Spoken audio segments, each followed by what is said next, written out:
terkait dengan Al-Quran, itu berarti proses penurunan Al-Quran pertama kali dari Lauh Mahfud ke langit dunia. Belum ke Nabi Muhammad SAW. Di proses pertama, dari Lauh Mahfud, sudah ada firman Allah, diturunkan keseluruhan, dari Al-Fatihah sampai dengan kemudian An-Nas, turun semua di langit dunia.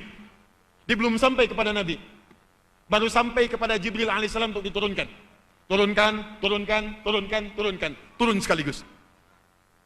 Kemudian setelah itu, sesuai dengan keperluannya, baru diturunkan kepada Nabi Muhammad SAW.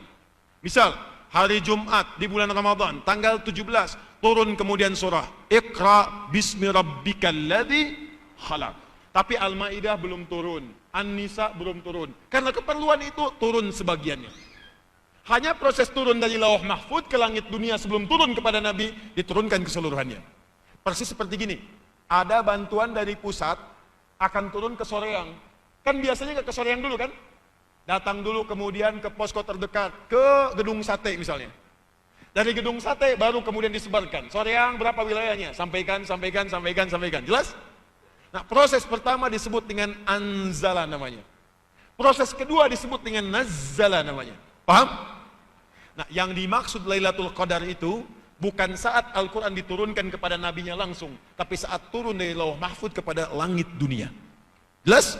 Diturunkan secara sekaligus. Itu yang disebut dengan Inna anzalnahu fi lailatil qadar. Karena itu malam Al-Qadar tidak ada yang tahu kapan waktunya.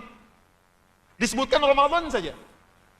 Kalau waktu pertama ayatnya turun kepada Nabi, semua orang tahu hari Jumat. Jumat 17 Ramadan, turun. Apa yang turun? Iqra bismi rabbikal ladzi khalaq. Itu ayat turun kepada Nabi, baru surat Al-Alaq. Tapi kalau kalimatnya menggunakan anzalna, berarti yang dimaksud keseluruhan Al-Qur'annya. Apa yang dimaksud peristiwa ini? Turun Al-Quran dari Lauh Mahfud ke langit dunia. Kapan terjadinya? Di bulan Ramadan. Tapi kapan waktunya? Tidak ada yang tahu. Dirahasiakan oleh Allah supaya kita berburu untuk mendapatkan kemuliaannya.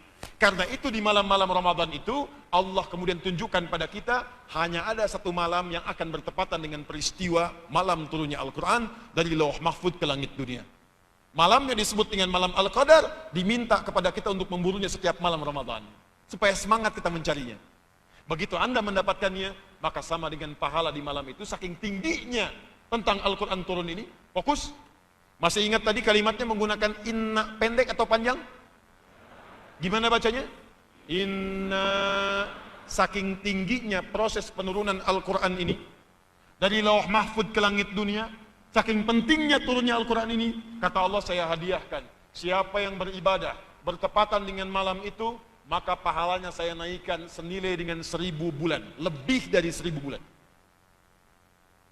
Kalau sekarang dikonversi 1000 bulan saja kurang lebih 85 tahun. Jadi kalau Anda bertepatan sholat tahajud di malam itu, baru 1 rakaat, Allahu Akbar, Bismillahirrahmanirrahim, meninggal, plek, bisa. Itu sama dengan sholat tahajud 85 tahun tanpa henti.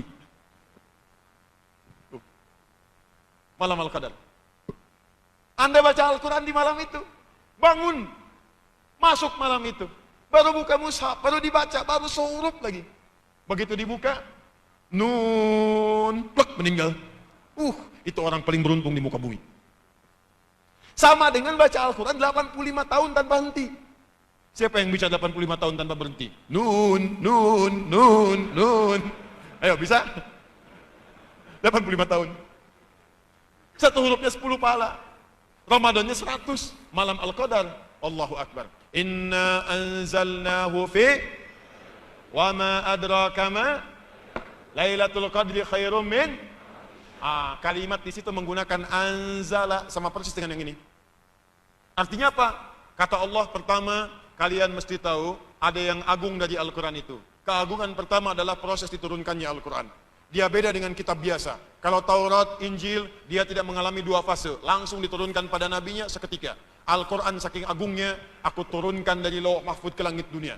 Saat ke langit dunia itu, siapa yang bisa mengerjakan amal ibadah bersamaan dengan waktunya, maka aku akan berikan pahala lebih daripada 1000 bulan.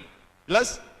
Jadi proses yang pertama, Al-Quran dimuliakan oleh Allah dengan proses penurunannya kepada Nabi Muhammad SAW.